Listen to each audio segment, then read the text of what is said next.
어쨌든 넘어가서 이제 5.18이 지났고 그 다음에 1987이 오죠. 그 전에 그래서 그 전두환 대통령이 집권을 하고 간접 선거로 당선이 되고 대통령으로 7년간 이제 임기를 진행하게 되는데 그때 이제 민주 세력들을 뭐라고 썼느냐 그때 마찬가지입니다. 또 두 거두 김대중과 김영삼이라는 두 거두를 통해서 이 거기 그 정부에 대한 반대적인 어떤 그런 뭐 메시지를 넘기고 하고 뭐 집에 감금도 되고 이런 일이 막 벌어집니다. 여기 사실 여기서 굉장히 중요한 대목이 생기는데요. 두 거두가 아까 말씀드렸잖아요, 그죠? 70년대부터 80년대까지 민주화 세력들의 어떤 표상이 됩니다. 훌륭한 일이기도 하지만 여기서 문제가 또 생기기도 합니다. 그 뒤에서도 설명을 드릴게요. 어쨌거나 그때 그 우리나라 민주 세력들이 뭐 딴 얘기 잠깐 빠질게요. 우리나라 민주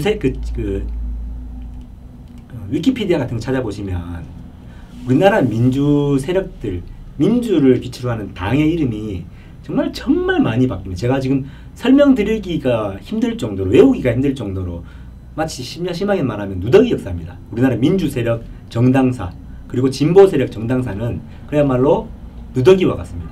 그러니까 너무 사실 이해가 돼요. 왜냐하면 너무 거대한 보수 독재 세력들이 있었고 그 안에서 하려고 하다 보니까 뭉쳤다가 헤었다가 생겨났다가 죽었다가 그 안에서 막 온갖 일들이 생긴 거죠. 어쨌든 그러다가 이제 87년쯤에 두 분 87년 깨는 정확하게 언제 이제 같이 활동을 하시는 기억이 안 나는데 그 신한민주당이라는 이름으로 그 이전에 옛날 공화당 세력의 신민당이라는 이름을 가지고 있었거든요. 민주 세력이. 그러니까 거기 그 어떤 향수를 불러일으키기 위해서 80년대 초인가요? 정확히 기억 안 나는데 신한민주당이라는 이름으로 같이 활동하게 되고 그 지금 말씀드릴 87년께에는 그게 아마 통일민주당이라는 이름으로 이제 변해 있었을 겁니다. 어쨌거나 87년에 무슨 일이 있었냐 하면 7년간의 임기가 끝이 났잖아요. 다시 한번 이제 이거를 호원이라 그러나요? 그러니까 다시 한번 간접적으로 체육관 안에서 그 전두환 대통령이 다시 집권할 수 있는 그런 개헌안이 마련이 된 거예요. 그래서 호원철폐라고 하죠. 그러면서 이제 이건 아니다 하는 일이 벌어졌는데 아까 말씀하신 1987년에 너무 자세히 잘 나옵니다. 거기 반대하는 청년들이 고문을 받다가 갑자기 죽어나가고 잘 나와 있죠. 탁 하고 진역하고 죽더라는 조사관이 책상을 탁 치니 억하고 응? 말이 안 되는 일이 생긴 거죠. 그러니까 계속 지금 우리나라 독재 지배 세력 역사는 똑같습니다. 국민들이 그런 얘기를 하면 받아들일 거라고 보는 거죠. 왜? 받아들인 역사가 있었으니까. 그러니까 박정희 대통령도 정말 많은 독재를 저지르고 부정을 저질렀는데도 힘으로 이제 진압으로 그것들을 그 국민들의 반발을 무마한 적이 너무 많았었거든요. 또 된다고 본 거죠. 아마 제 생각에는 그 79년에 11.6 때 총을 맞지 않았다면 그 박정희 대통령도 뭐 사람마다 평가나 저는 수십 10년이고 20년이고 계속 했을 거라고 생각해요.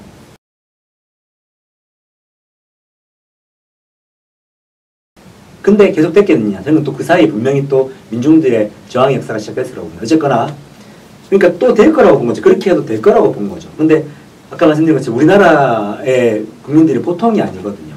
4.19를 이궈낸 5.18 혁명을 만들어낸 그런 사람들이 우리나라 사람들입니다. 정말 저는 딴 얘기 잠깐 하면 정말 재밌죠. 진짜 우리나라 사람 잘 모르겠어요. 정말 보수적이면서도 한편으로는 누구도 짐작 못할 다이내믹한 역사를 또 만들어냅니다. 전 세계에 없는 일입니다. 네, 뭐 여러 가지로 판단할 수 있겠지만은 이제 이 선에 대한 갈망은 있는데 그 이념에 대한 통찰은 부족하고 그런 다각적인 이런 그 넓게 보는 시야가 상대적으로 부족했기 때문에 맞습니다. 행동에 비해서 이념에 대한 통찰이 왜 부족할까요? 사실 제가 다음 시간에 말하고 싶은 주제 중에 하나거든요. 저는 그게 일제시대 지나면서 남북이 갈리면서 그러니까 이념의 대립, 그러니까 대립, 반공주의 거기에 대한 이념적 대립이 너무 커지면서 뭐가 진짜인지 뭐가 가짜인지 PR을 구분할 수 없는 그런 역사가 있었기 때문에 생각합니다. 예를 들면 여운현 선생이랑 김구 선생의 정치적 지향은 좌랑 중도로 완전 달랐지만 제가 두 분을 공동히 존경하는 거는 이거였어요. 지금은 이념이 중요치 않다. 우리에게 필요한 것은 우리가 스스로 주축이 돼서 자립을 하지 못한 역사를 너무 오래 가져왔기 때문에 우리 스스로 자립할 수 있는, 우리 스스로를 만들어낼 수 있는 역사를 만들어내야 된다는 거였어요. 그래서 김구 선생이 지금도 먹고 있지만 일부에서는 저는 당연한 걸로 생각하는 게 그 각자 선거를 치는 거 반대하셨거든요. 우리나라 우익들이 거기에 대해서 저 빨갱이 편드는 거 아닌가 이렇게 얘기하는데 분단된다는 자체를 받아들이지 못하신 거예요. 김구 선생은. 이건 외세에 의한 거니까. 그러니까 그래서 요 얘기도 아마 남북 분단을 뭐 주제로 다음 시간에 얘기했으면 좋겠을 것 같네요. 어쨌거나 그래서 87년에 그 영화에 잘 나오는 그 들불과도 같은 이제 60항쟁이 일어나게 됩니다. 60혁명이라고 보고 싶은데 그리고 대단하게도 성공을 했습니다. 보셨죠? 그 전두환이 아니고 그때 차기 대통령이 되는 너무나 안타까운 역사지만 차기 대통령이 되는 노태우 총리가 나와서 6.29 선언을 하죠. 6.29 선언으로 노태우는 영웅이 됩니다. 지금 그렇게 쫓기는 거지만 자기가 잘못했는 건 잘못했다고 하는데 마치 전두환의 잘못을 이렇게 노태우가 막아낸 것 같은 그런 구도를 그런 프레임을 보수 세력들은 만들게 됩니다. 그래서 6.29 선언이 되면서 이제 5년 그때 헌법이 바뀌게 되죠. 지금까지도 좌우되고 있는 이번에 개헌안이 얘기가 됐지 않습니까? 이번에 얘기가 되는 개헌안이 그때 마련된 겁니다. 바로 그때. 몇 년 지났죠? 8년이니까 지금 한 30년 됐나요? 아직 30년도 바뀌지 않고 있는 거죠. 그때 5년 단임제로 대통령을 뽑는다. 국민 직선으로 해서 그때 뽑혔는데 여기서 엄청난 비극이 일어납니다. 제가 우리나라 제 개인적으로는 대한민국 역사에서 가장 비극이 첫 번째 또 좀 이따 말씀드릴게요. 두 번째 비극이 시작되는데 그때 대통령 선거에 3명이 등장합니다. 그때 대통령 후보로 등장한 것이 아까 말씀드린 그 우리나라 민주 세력의 궤를 잇고 있던 통일민주당의 김영삼 후보와 같은 민주화 세력이었지만 조금 정치적인 노선과 또 사실 지역적인 색깔을 달리하고 있던 김대중 대통령은 평화민주당이라는 이름으로 또 후보로 등장을 하게 됩니다. 거기에 이제 노태우 총리는 그때 민정당이었죠. 민주정의당의 이름으로 후보로 등장을 하고 그때 김종필 후보가 나왔는지 안 나왔는지 기억이 안 나네요. 어쨌거나 그때 어떤 비극이 있었냐면 너무나 지금 생각도 아쉬워요.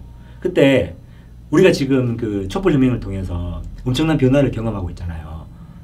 그 촛불혁명을 이뤄낸 이 위대한 그 대한민국 국민들과 그 혁명의 의미를 이해하고 있는 문재인 대통령이 해나가고 있는 정책들 너무나 좋은 시기가 왔죠. 근데 이게 2018년에 벌어지고 있는데 1988년에 벌어질 수도 있었다는 얘기죠. 그때 예를 들면 김영삼 후보든 김대중 후보든 둘 중에 한 분이라 당선이 됐다면 근데 그 노태우 후보가 나왔을 때 당선권이었대요. 둘 중 하나가 당선되는 상황이었대요. 그래서 두 분이 양보를 안 하신 거예요. 사실 여기에 대해서도 어떻게 여러분께서 정치적인 평가를 내리실지는 잘 모르겠습니다. 저도 거기에 대답을 내리진 않을게요. 두 분 다 어떤 포기할 수 없는 이유들이 있을 수도 있으셨겠죠. 근데 안타까운 것은 아무리 그 노태우 후보가 그때 이제 두 분보다 여론조사 지지율이 낮았어도 아시지 않습니까? 보수 세력은, 독재 세력은 그렇게 호락호락한 사람들이 아니거든요. 어떤 일이 벌어졌느냐? 잘 아시고 계시는 일이 벌어졌습니다.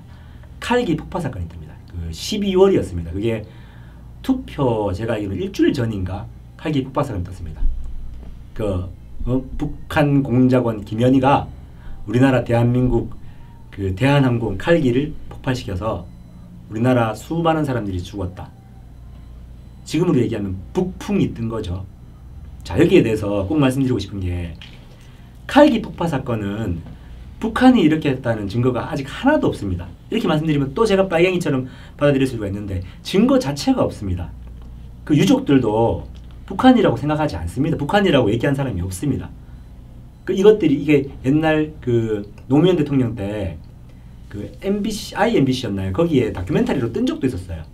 근데 노무현 대통령 집권기가 끝나고 이명박 대통령이 들어오면서 또 이게 북한이 저지른 소행으로 또 왜곡이 되고 있거든요. 여기에 대한 거는 정말로 우리가 짚고 넘어가야 되겠어요. 제가 그게 북한이 저지른 게 아니다라고 말씀은 안 드릴게요. 저는 아니라고 믿지만 만약 그게 맞다면 좀 증거가 나왔으면 좋겠습니다. 어떤 식으로든 조사가 돼야 되고, 그렇죠?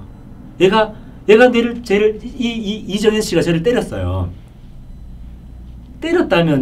때렸다고 생각하는 사람이 제가 증거를 대야 되지 않을까요? 얘가 이 친구가 저를 안 때린 증거를 어떻게 댈 수가 있죠? 저는 그게 너무 납득이 안 되는 거죠.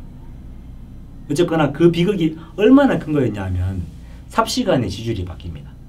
그래서 여러분 잘 아시는 것처럼 6공화국의 대통령은 노태우가 됩니다. 노태우 대통령이. 그리고 2위가 김영삼, 3위가 김대중. 그래서 우리나라는 국민들의 대단한 혁명으로 나라를 민주화 세력으로 완전히 바꿔낼 기회를 아예 잃어버리게 되는 거죠. 잘 아시는 것처럼 보통 사람 노태우는 이미지 메이킹을 했지만 군부 세력이었거든요. 그 하나의 군부 세력이 2인자였거든요. 그래서 전두환 대통령은 그냥 뭐 그렇게 흘러갑니다. 그죠? 다 아무구청산이 되지 않은 채로. 그 4.19 때 한번 그런 기회가 있었지만 또 한 번 우리가 잃은 거죠. 그러니까 독재 정권 그 반민주화 세력들을 몰아낼 수 있는 기회를 또 잃은 겁니다.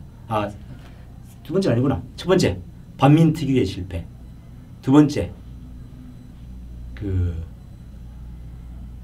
박정희 대통령의 집권. 그리고 세 번째, 육시방정의 실패. 이게 우리나라의 어떤 민주화 역사를 봤을 때는 엄청난 비극이 된 거죠. 그래서 그 87년 영화를 보시는 것처럼 그 아름다운, 그 대단한, 그 눈물 나는 일들이 허사로 수포로 돌아가게 됩니다. 근데 이 끝이 아닙니다.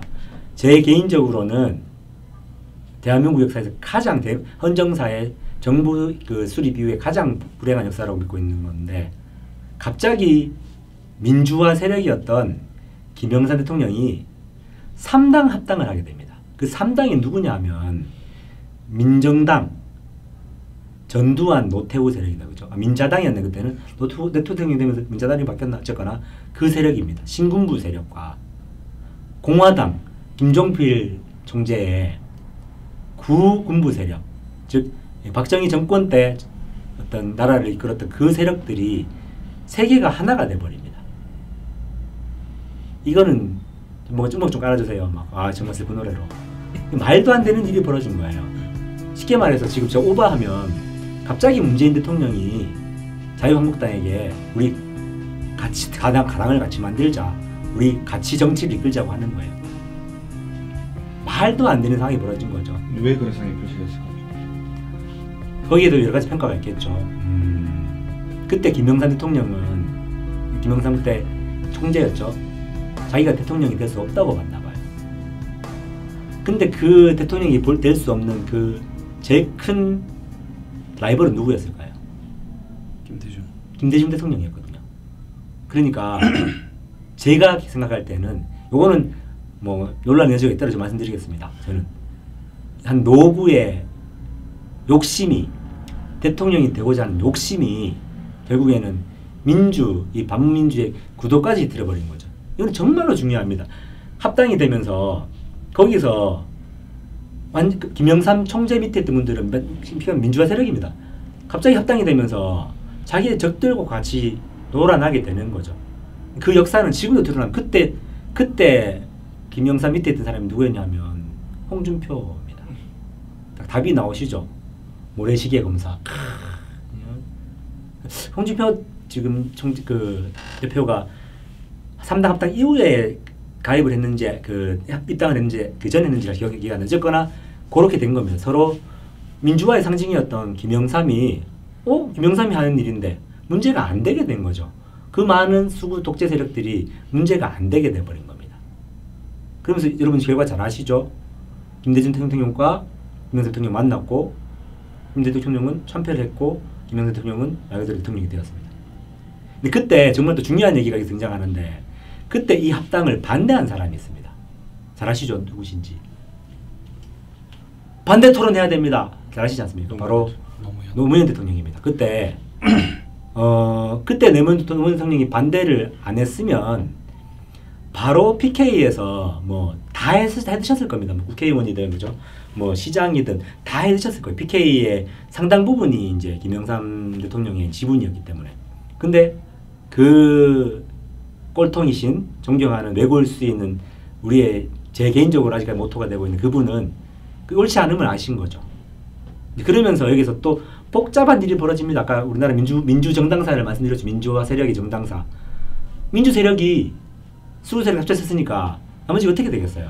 남은 거는 이제 그 김대중 세력과 거기 김영삼 통일민주당에서 있던 이 합당을 반대하는 세력들이 나와서 만든 꼬마 민주당이라는 생입니다. 꼬마 민주당은 진짜 정식 이름은 아니고 민주당인데 너무 새가 작으니까 제가 정확하게 지금 이 노무현 대통령 제외한 다른 분들이 생각이 안 나는데 거기 김부겸 장관께서도 거기 계셨고 그 일부의 그쪽 그 대부분 영남계 그 전부는 아니지만 영남계의 민주화 세력들이 꼬마 민주당을 만들게 됩니다.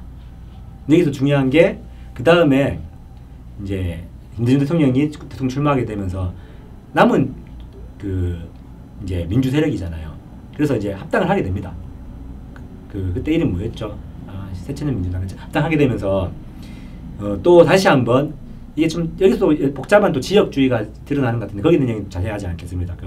이 전남 광주를 중심으로 한 민주 세력과 또 꼬마 민주당 요 영남 PK 세력을 중심으로 한 세력들이 만나게 되는 거죠. 참패를 했죠. 그러면서 그 다음에 어떻게 된지 잘 아시잖아요. 김대중 대통령은 정계 은퇴를 선언하셨거든요. 책 쓰시면서 이제 나가셨어요. 근데 또 사실 또 제가 김대중 대통령을 뭐 존경하지 않는 건 아니지만 개인적으로는 굉장히 아쉬운 분이거든요.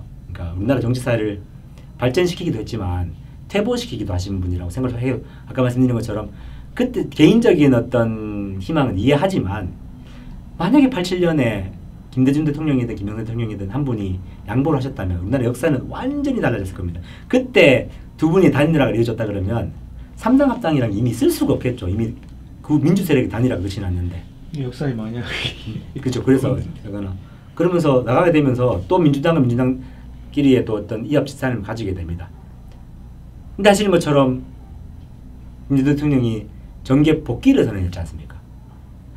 그러면서 거기에 대한 찬반들이 엄청 많았어요. 저는 그게 아직 기억이 납니다. 제가 그때 고3에서 대학교 올라갈 때였나 했는데 그러면서 민주화 세력들이 거기에 또 분열이 일어나게 됩니다. 너무나 안타까운 현실이지만 이게 근데 김대중은 아니다. 저기는 이제 구세력이다. 민주화 세력이 아니다. 이게 어떻게 보면 지금 소위 말하는 적폐까지는 아니라도 그런 오래된 세력이다 하는 분과 아니다. 이분이 대안이다 하는 분이 막 갈리는 거예요. 그러면서 그때 이제 제가 알기로는 정계 복귀를 선언하고 민주당에 새로 또 그때 민주당에 가입하게 되셨는데 김대중 대통령은 이 당 안에 있으면 나는 대통령 후보가 안 되겠구나 해서 나오게 되거든요. 그래서 그게 국민회의가 됩니다. 그때 또 민주 세력의 분열이 일어납니다. 국민회의에 김대중 대통령이 비난하면서 이 민주당에 남은 사람 그리고 김대중 대통령을 따라간 사람 그때 따라간 분이 누구냐 하면 노무현 대통령이고 남은 분이 누구냐 하면 김부겸 장관입니다. 김부겸 장관 제가 알기로는 이부영 전 국회의원, 김영춘 전 국회의원 그리고 지금 임대현 시장 후보님도 그랬던 걸로 알고 있습니다. 그래서 또 갈린 거죠. 여기서 또 엄청난 비극이 일어납니다. 그때 민주당의 총재가 이기택 총재였는데 그분이 그렇게 막 정치적인 인기나 신망이 있던 분이 아니었거든요. 그러면서 그때 당시 서울시 시장이었나요? 조순 씨를 총재로 모시게 되거든요. 근데 그분이 이제 그 당시에 김영삼이 만들어낸 정당의 이름이었던 신한국당과 합당을 하게 됩니다. 그게 한나라당입니다. 여기서 정말 중요한 일이 벌어지거든요. 자, 그때 여러분 꼭 말씀드리고 싶어요. 그때 한나라당 자체는 말씀드린 것처럼 신한국당에 있던 사람들과 민주당이 만나게 된 겁니다. 여기서 너희 이제 꼴통 세력 이 새누리당 자유한국당이 꼴통 세력이라고 얘기하면서 가지고 애매한 부분이 생겨버린 거죠. 또 자신들이 원치 않는 합당을 하게 됩니다. 여기서 물론 개인적인 정말 고뇌와 숙고들이 있을 겁니다. 그때 나와서 왜 국민회의에 들어가지 않았냐라고 얘기할 수도 있겠죠. 근데 그때 어떤 정치적인 성향 그리고 지역적인 성향 분명히 국민의힘은 또 그 우리나라의 얼마 안 푼 현실인 어떤 지역적인 어떤 그런 편견들이 있어서 소위 말하는 전라도 쪽에 가까웠거든요. 이 경상도에서 정치를 하고 있는 사람들이 쉽게 그걸 선택하기는 힘듭니다. 여러분 결과 잘 아실 겁니다. 노무현 대통령은 거기 따라간 이유로 한 번도 대통령이 되시기 전에 단 한 번도 선출직 공무원이 되지 못합니다. 시장, 부산시장, 국회의원 다 떨어졌습니다. 그게 실질적으로 일어난 일이죠. 이게 얼마나 두려운 일이었겠습니까? 그죠? 그래서 따라가지 못하는 사람들이 지금도 한나라당이라는 이게 꼬리표로 달고 있어요. 김부겸 장관도 그랬죠. 지금 많이 줄어들었어요. 지금 그 꼬리표를 또 누가 받냐 하면 임대윤 지금 민주당 시장 후보님 받고 있거든요. 이 말씀을 꼭 드리고 싶어요. 개인적으로 임대윤이라는 사람을 어떻게 평가할지 사람마다 다 다를 수 있고 자신과 그분과의 경험에 따라 다를 수 있다고 생각해요. 단 반드시 부탁드리는 것은 거기에 어떤 정치적인 어떤 우리나라 정치의 격변사에 희생일 수도 있는 격변사의 아픔을 담고 있는 그분들에게 그런 식의 너 결국 적폐 세력 새누리당 자유한국당 세력이었네라고 얘기하는 우리 민주당 동지들은 없었으면 한다는 게 제 정말 큰 바람입니다. 그리고 그 부분은 사실 만약에 그 부분을 저 사람 한나라당 출신이잖아 해버리는 순간 그 사람은 정치적 역사에 대한 이해도가 아무것도 없다고는 사람으로 봐야 되죠. 그때 김부겸 의원이 넘어올 때, 그다음에 김문수 저 도지사였던 김문수 맞나? 김문수 도지사라든가 이런 사람들 왔다 갔다 했을 그 시기 때는 어떤 당 그 김대중 대통령께서 이렇게 세동 만들고 난 뒤에 그 위에 중간에 진짜 많은 것들이 있었잖아요. 통추 같은 것도 있었고 말도 안 되는 그런 그 당시대 흐름에 밑에 있던 사람들 제가 그때 있었어도 어디 가야 될지 선택을 못하는 그런 상황에서 시대의 흐름에 끌려가다가 결국에는 딱 한나라당 나와서 다시 민주 세력으로 넘어왔던 선택을 해서 타셨던 분으로 봐야 되거든요. 실질적으로 열린우리당이 만들어지면서 노무현 대통령이 되고 열린우리당이 만들어지면서 한나라당 하는 꼴을 보고 말도 안 된다 해서 나와서 넘어오셨던 분들. 독수리 오영재가 넘어오게 되시죠. 그죠. 김부겸 장관, 김영춘 전 국회의원, 또 이부연 전 국회의원 두 분 이름이 기억 안 나는데 넘어오시면서 그러니까 이제 노무현 대통령이 대통령 되는 그 시기에 다시 한번 민주한 세력들이 정리가 됩니다.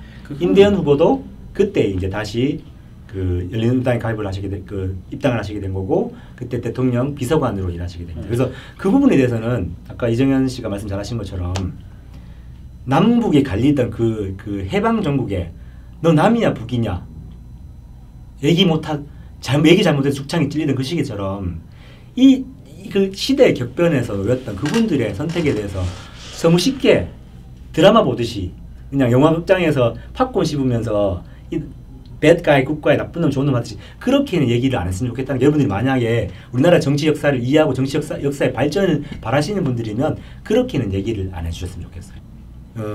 노무현 대통령처럼 그 국민회의에 김대중 대통령과 함께 따라가지 않으신 분들, 그 김부겸 장관이나 임대현 후보님 같은 경우는 그런 고뇌가 있었을 거란 말입니다. 여러분께서도 그 고뇌를 한번 같이 해보시길 바래요. 뭐 이런 영화가 사실 1987 같은 영화가 하나 만들었으면 좋겠어요. 그분들의 고뇌와 함부로 그분들에 대해서 얘기할 수 없는. 어쨌거나 근데 그분들은 아까 말씀드린 것처럼 새로운 역사가 왔을 때 그 열린우리당이 다 나오셔서 새로 가입을 하셨거든요. 그때 그분들을 철새라고 얘기할 수가 있겠느냐. 그때 철새라는 얘기를 보수 세력에서 많이 공격을 했어요. 김부겸 철새다, 이부영 철새다. 그분들이 원래적 정치적인 지향이랑 그분들이 바라는 것들이 시대가 만들어냈다는 거죠. 그 역할을 노무현 대통령께서 해내신 게 대단한 거라는 거죠.